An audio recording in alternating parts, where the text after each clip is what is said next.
Bem-vindo à Comissão Executiva, um programa feito em colaboração com a Ordem dos Economistas. É a convidada especial desta edição Isabel Ferreira, é CEO do Banco BES e sempre também com a participação especial de Rui Leão Martinho, bastonário da Ordem dos Economistas. Agradeço aos dois a vossa presença.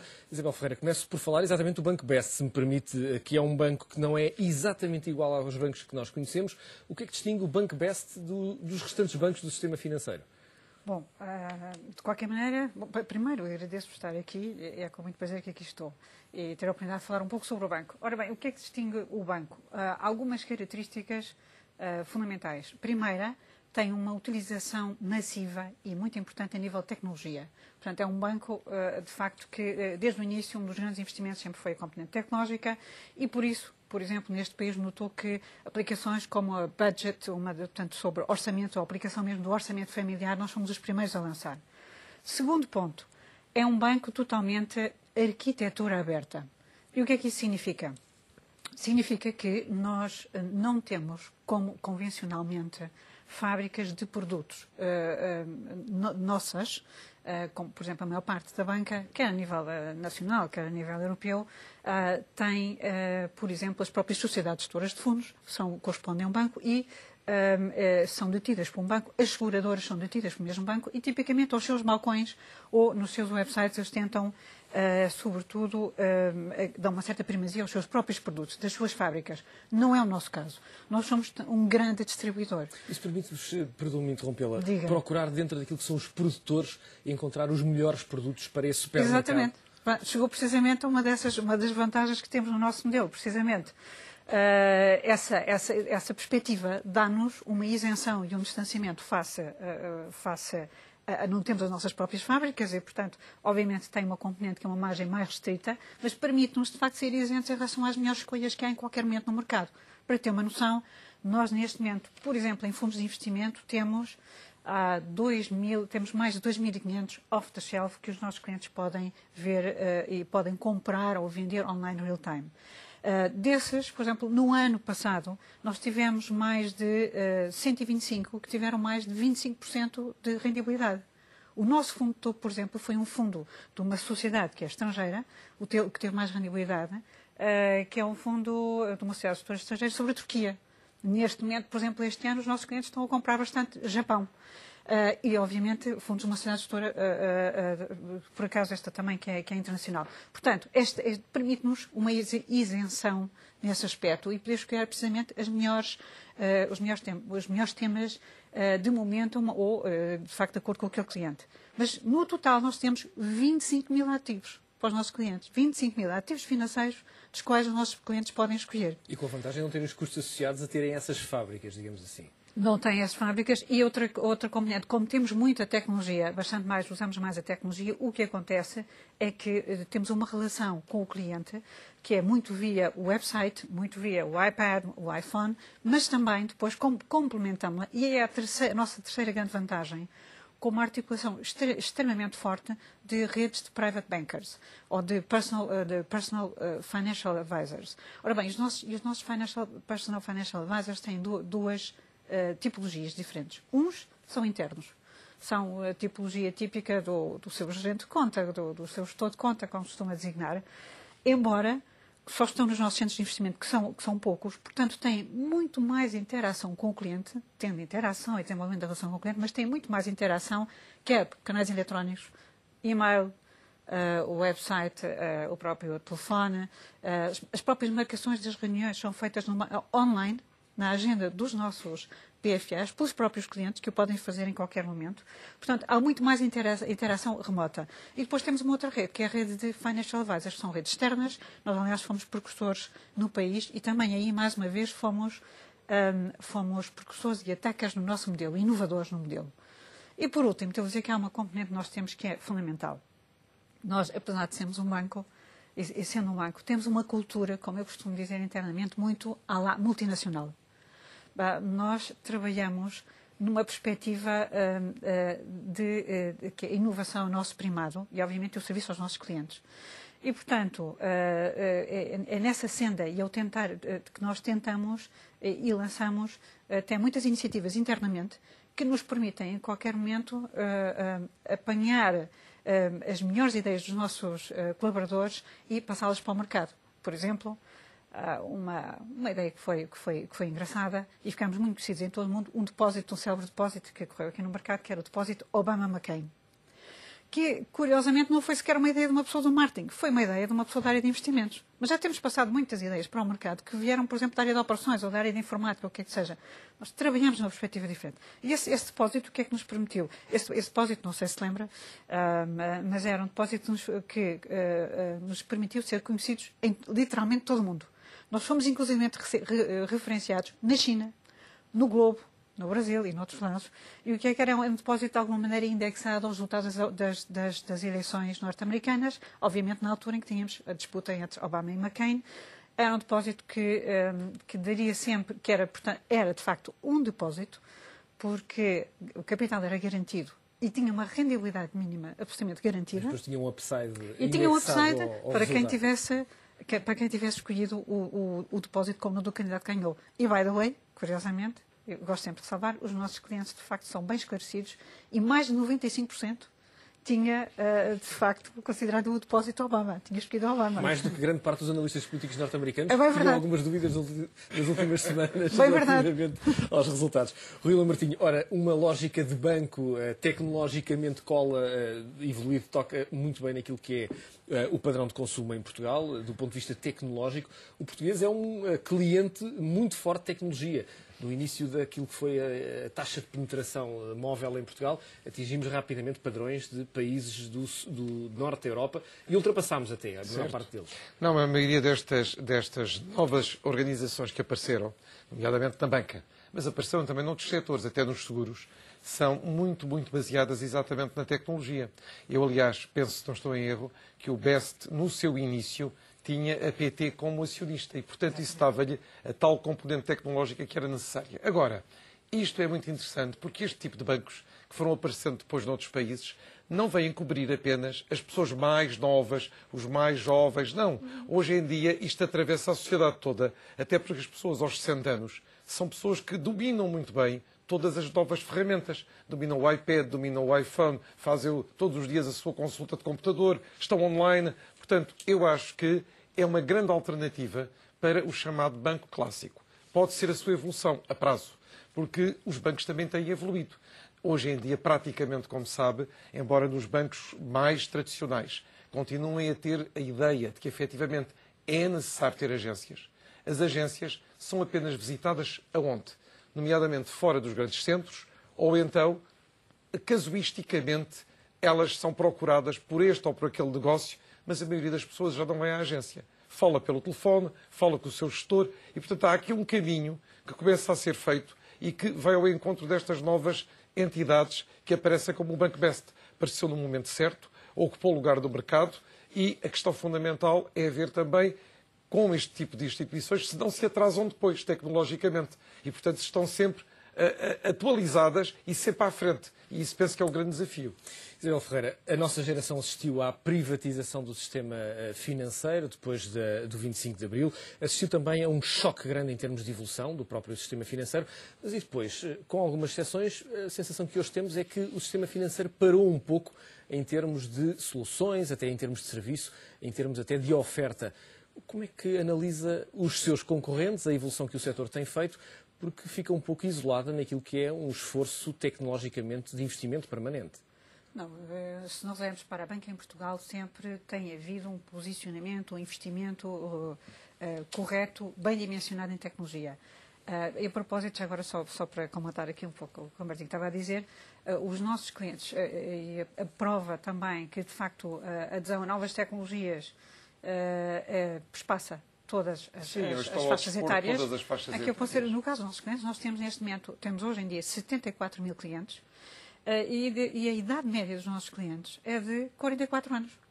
A idade média é de 44 anos. A idade média está a ver mais elevada do que a dos membros da Ordem dos Economistas, que é só 40. Portanto, isto revela que há ali um público mais velho, digamos assim. Exatamente. Agora, os nossos clientes têm essa tipologia e agora temos uma especificidade aqui, é que, de facto, nós não somos um banco para já, nós somos um pouco professor, não somos um banco para já para o mass market, para o mercado de retalho. É preciso notar. O nosso mercado-alvo, estamos a falar em cerca de 400 e tal mil clientes neste país.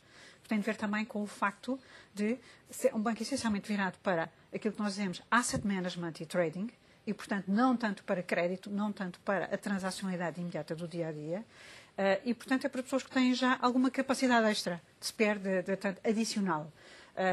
Isso significa, por exemplo, que mais de 60% dos nossos clientes têm, no mínimo, traduz-se nisto, curso superior. O que não é nada o padrão emblemático do país, só cerca de 11% da população tem curso superior. Portanto, é um cliente mais urbano, mais cosmopolita e que tem uma perspectiva de tentar encontrar as melhores opções que há no mundo. Porque o problema não é só tecnológico, o problema é, a tecnologia está ali para apoiar um raciocínio de negócio, um racional que seja interessante. Portanto, os nossos clientes procuram-nos porque eles procuram as melhores opções para gerir os seus investimentos e o seu dinheiro. É uma espécie de boutique dentro daquilo que é o setor financeiro? É essa a estratégia? Também.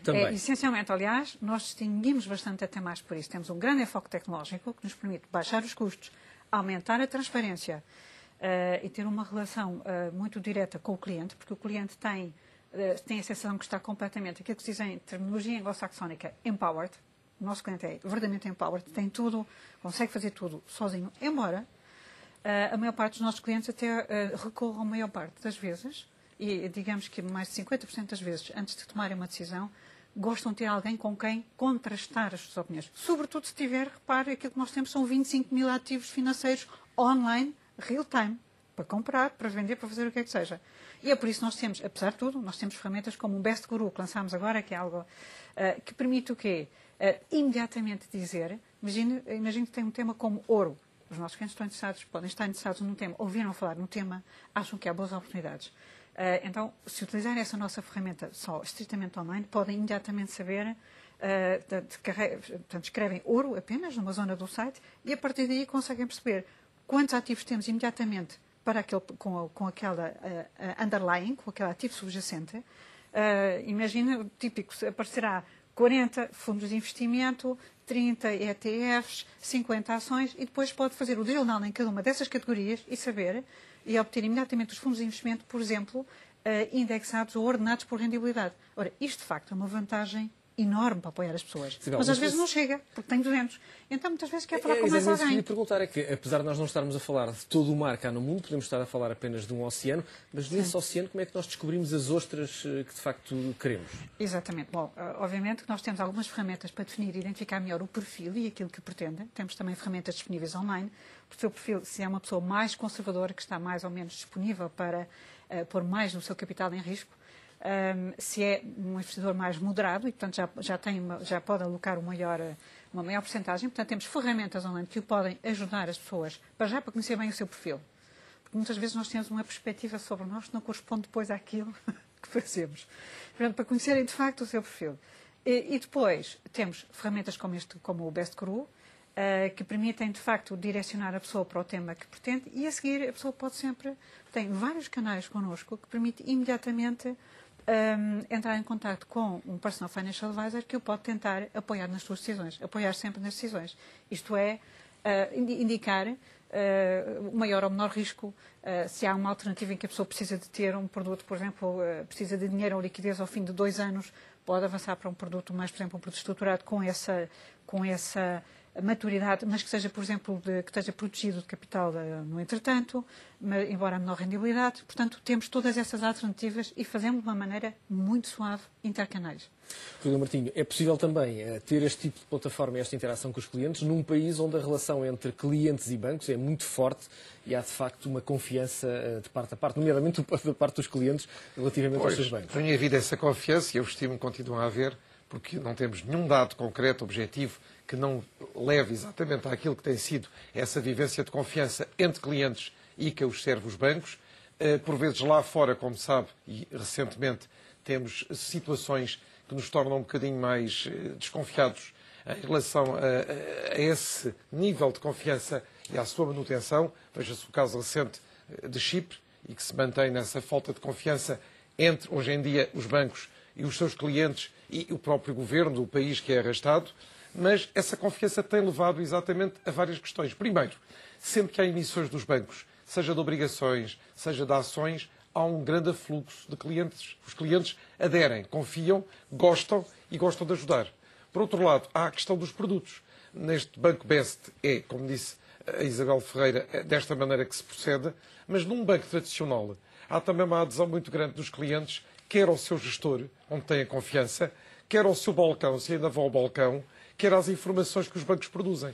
Portanto, há uma relação fundamental para todas as atividades económicas, mas que na parte bancária é fundamental, que é exatamente esta confiança. Mantê-la é um objetivo permanente. O Rui, há muitos anos que está no setor financeiro também. Deixe-me fazer-lhe uma pergunta. É possível nós pensarmos nos bancos daqui a meia dúzia de anos em que a relação com o balcão do banco é feita através de uma ferramenta tipo Skype ou algo do género? Eu penso isso. Em que é tudo igual, menos o aperto de mão no final e no início. Mas eu penso que, há alguns anos, há 10 anos, há 20 anos, a relação entre o cliente mais exigente ou o cliente que tem mais ou menos tempo e a sua entidade bancária ou as suas entidades. Porque, em geral, um cliente trabalha também, mesmo em Portugal, com mais de uma entidade bancária. Por exemplo, eu acredito, não sei, mas que um cliente do Best possa ser cliente depois de um banco tradicional ou de 2 bancos tradicionais. E, portanto, reparte-se consoante aquilo também que pretende de cada banco. Mas penso que daqui a 10, 20 anos, a relação, como eu lhe dizia atrás, do cliente ter que ir à agência ou ter que se deslocar a determinada sucursal do banco vai cada vez ser menor e, portanto, os bancos vão ter, se calhar, que começar todos a ter uma outra componente.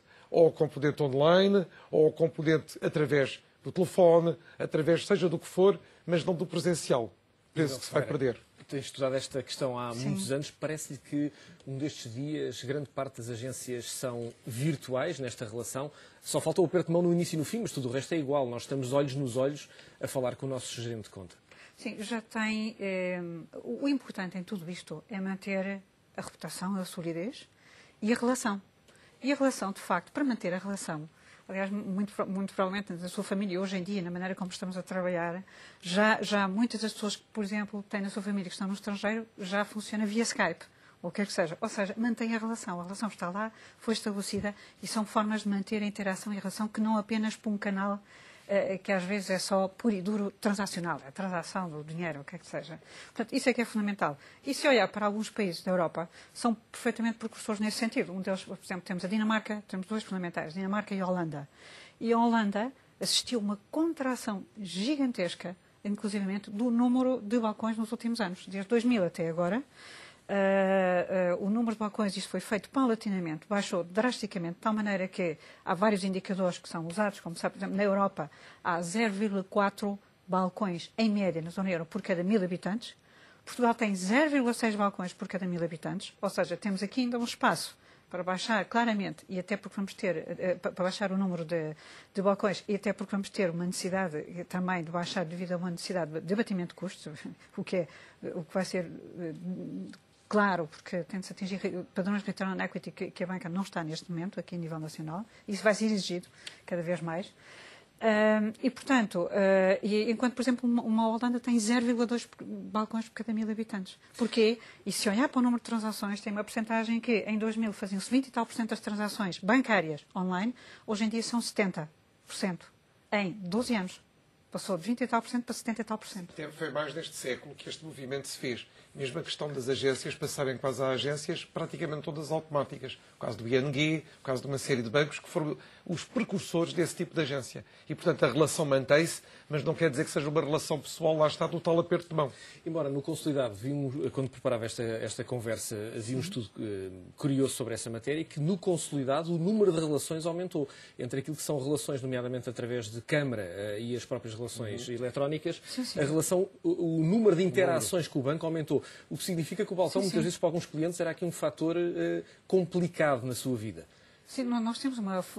Isso não sei, não é? Mas na prática nós mantemos sempre, o caso do Banco Best, nós mantemos os centros de investimento, certo, no país, que são points of presence. Na prática, para que as pessoas ainda tenham, porque estamos numa fase de transição. Também há um investimento de marketing nessa colocação desses pontos.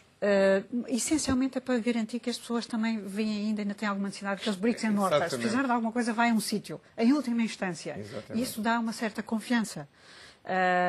Portanto, eu penso que é uma situação que se irá manter durante bastante tempo. Agora, As pessoas estão cada vez mais ágeis no tratamento da informação online.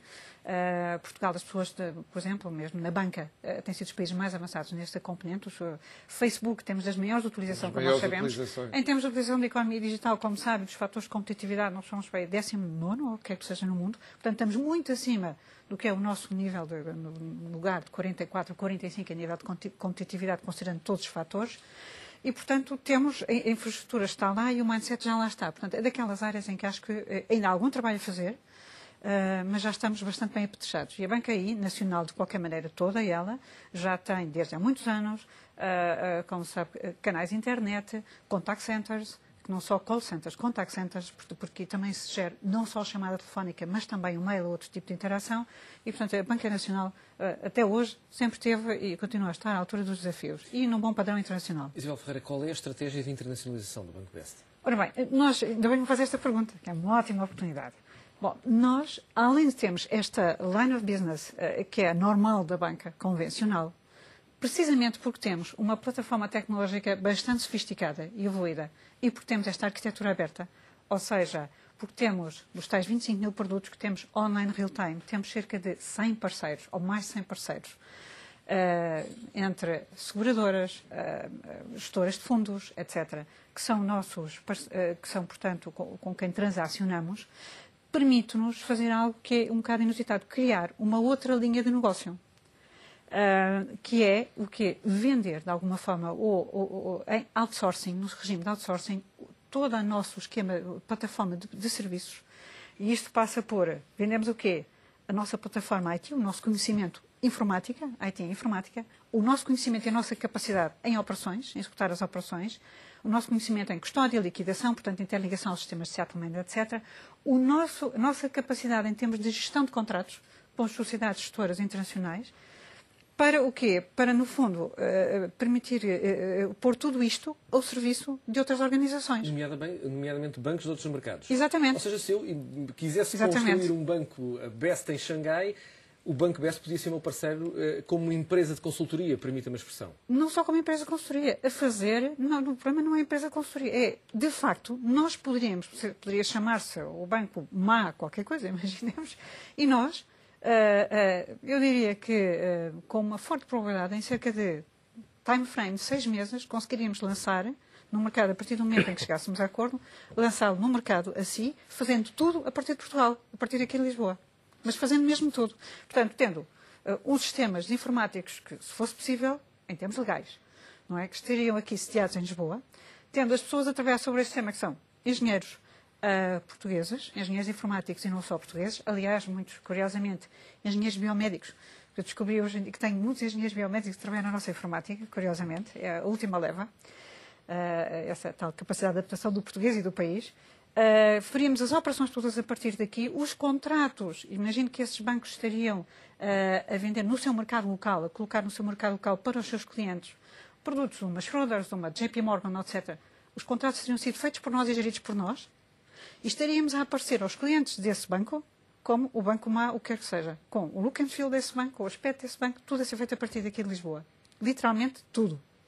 Rui Martinho, quando olhamos para aquilo que é o know-how que nós temos em termos de sistema financeiro, era possível avançar mais rapidamente em termos de internacionalização? Obviamente que o sistema financeiro tem características próprias, nomeadamente regulatórias, mas existe know-how, de facto, existe um know-how muito forte. Nós temos know-how. E temos capacidade de o fazer. Mas estamos num momento em que eu penso que a internacionalização não é a principal preocupação dos nossos banqueiros, nem dos responsáveis da banca. A principal preocupação tem sido, como sabe, redimensionar a banca, desalavancando-a, recapitalizar a banca que é preciso, cortar custos, porque há pouco a Isabel disse bem que aquele return on equity ainda precisa de ser tratado numa grande parte dos bancos em Portugal, e a questão da internacionalização ficou um bocado para segundas núpcias. Eu penso que após esta fase, se calhar vamos voltar a ter a ideia de que 1 ou 2 ou 3 bancos portugueses querem de novo internacionalizar-se. Mas por agora, repare, eles, apesar de tudo, estão nos seus mercados mais naturais. Estão em Angola, estão em Moçambique, tentam alianças no Brasil, tentam alianças em Espanha, ou ter bancos próprios em Espanha. Portanto, é um mercado aqui mais limítrofe que tem sido a ambição destes bancos.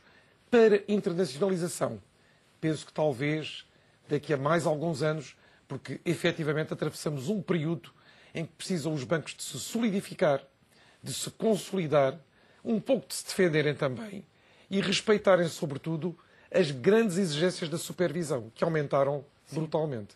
Mas em relação à internacionalização, já agora, no nosso caso a situação é relativamente... É diferente. É totalmente diferente. É diferente a vossa. Porque nós, inclusivamente, não aparecemos. Isto é, eu não tenho uma marca a aparecer no mercado local para o cliente de retalho. O que eu estou a oferecer é serviços para o banco que está nesse mercado local.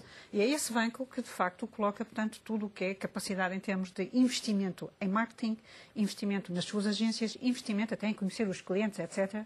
Porque, para mim, vão ser apenas números. Eu não vou ver moradas, não vou ver endereços, eu vou ver números. São bits and bytes que iremos tratar.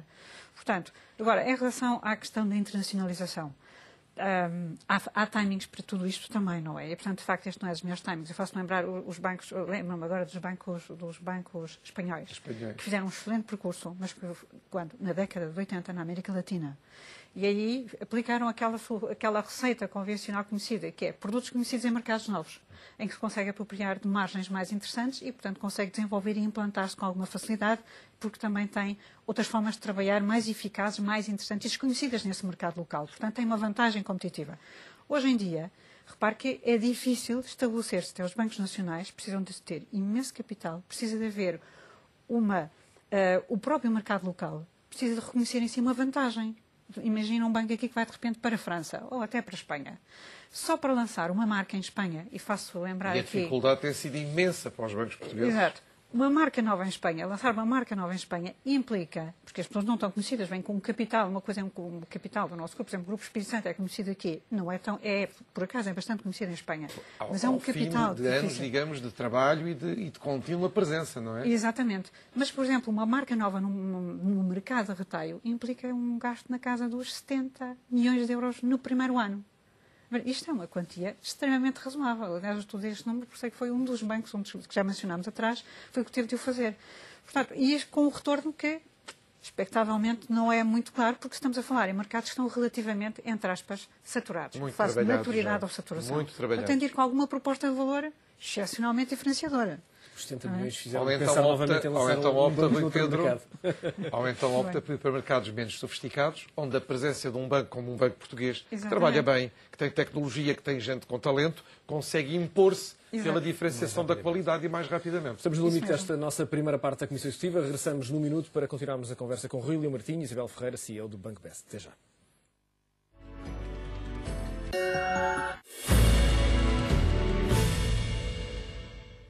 Bem-vindo para a segunda parte da Comissão Executiva, um programa feito em colaboração com a Ordem dos Economistas, sempre com a presença de Rui Martinho nestas manhãs de segunda-feira e também com, hoje, convidada especial, Isabel Ferreira, CEO do Banco Best. Isabel, estamos a passar mais um momento desafiante na Europa, agora com Chipre. Aqui uma questão importante. Passámos muito tempo a tentar separar aquilo que eram problemas económicos do problema do sistema financeiro e agora não há um problema propriamente económico grave em Chipre, mas há um problema no sistema financeiro e, sobretudo, este efeito de contágio relativamente a taxar depósitos em Chipre que deixou muitos europeus à beira de um ataque de nervos. Pois. Bom, o problema de Chipre é mais complexo ainda. Como dizia, aliás, o economista Paul Krugman, é que Chipre consegue, um país tão pequeno, consegue ter tantos problemas ao mesmo tempo. Como é que é possível? Porque, na prática, tem um problema financeiro, de facto. Como sabes, Chipre tinha os montantes financeiros ou da banca representavam mais de 8 vezes o PIB, portanto, 80% do PIB. É uma das situações únicas no mundo. Mais que isso, só vê Luxemburgo. Vê, curiosamente, Malta, que está lá ao lado, 70% do PIB produzido. A regra geral da banca representa 300% a 400% os assets, os ativos da banca representam 400% a 300% do PIB de um país. Bom, tem esse problema. Tem um problema, tinha claramente um problema, eu estive em Chipre, não sei, as pessoas, é muito importante às vezes estar nos países há pouco tempo, e eu por acaso estive há pouco tempo em Chipre, e tinha claramente um problema também de bolha imobiliária, portanto, que é o segundo problema, e tem ainda um terceiro problema, que é importante, que tem um problema de balança de pagamentos, ou seja, que é deficitário em 15% do PIB, ou seja, é um país bastante desequilibrado. Portanto, não tem, de facto, economia. A economia de Chipre, basicamente, o que é que se resume? Turismo, imobiliário e, de facto, os fluxos financeiros, dos quais, como nós sabemos, muitos deles aliás, a grande parte é entre a Rússia e Chipre, que era tem uma situação, enfim, especial. Porquê que isto está... E vou dizer que é cerca de 120 bilhões de euros, estamos a falar nos fluxos financeiros entre Chipre e a Rússia, são 120 bilhões de euros ao ano. Isto para uma economia de 17 bilhões. Tem algum significado. Ora bem, o que é que acontece entretanto? Acontece que em Chipre, de facto, toda a alavancagem, todo o desenvolvimento foi feito muito precisamente pelo peso, o funding foi feito pelo peso desses depósitos, muitos dos quais eram depósitos da Rússia, de cidadãos russos. Estima-se cerca de 30% dos depósitos eram depósitos, eram um terço dos depósitos eram russos. Sendo que não foi feito, por exemplo, como foi aqui noutros países, em que o funding foi feito, Islândia, como é que foi feito? Foi feito por emissão de obrigações no estrangeiro, que permitiu ter o funding para desenvolvimento do país e do sistema financeiro. Aqui é diferente. Ou seja, aqui, quando olha para um país pequeno, que corresponde a 17 bilhões, mas que está com um problema gigante neste momento, chega-se à conclusão que se tiver de injetar lá, é o que precisa, supostamente, 17 bilhões, e ele tem uma dívida pública na casa, neste momento, dos 80 e tal por cento, ou quase 90%, chegaria quase aos 200% da dívida pública. Ou seja, nunca conseguirá pagar. Portanto, neste momento a questão, que aliás até nós, apesar de tudo em Portugal, começamos a ponderar de outra maneira, que é como é que se paga a dívida? Porque uma coisa é, já estamos preocupados a pagar os números. É uma questão também do modelo de negócio como é que se paga? País. De alguma forma, está a ver? E de alguma forma, não, bastante. E, portanto, isso significa que, como de um negócio destes, que ainda por cima vai ficar posto um bocado agora em causa, mas como de um negócio destes que não é sustentável e que já não se quer pagar, a própria União Europeia está a dizer, ok, então nós avançamos com 10 bilhões, e by the way, 10 bilhões com programa, porque isso ainda não é sustentável, já era uma dívida na casa dos 120%, 130%, ainda se conseguirão. Há uma probabilidade. É um valor que, apesar de tudo, não assusta ninguém. Já não assusta. Nós estamos quase lá, estamos a Itália está lá, outros países estão lá, o Japão está em 200 e tal %, mas a história é diferente. Porque a dívida pública não chega para contar a história toda. Há uma outra parte da história que é a posição externa líquida, que é fundamental e que nós nos esquecemos sistematicamente. Mas pronto, essa é que é mais importante. De qualquer maneira, 10 bilhões com um programa, mas a propósito, há 5 e tal, 6, 7 bilhões que têm de se arranjar de outra origem. Portanto, fazendo um write-off, porque nós aí sabemos perfeitamente que vocês não podem chegar aos 200%, nunca pagarão.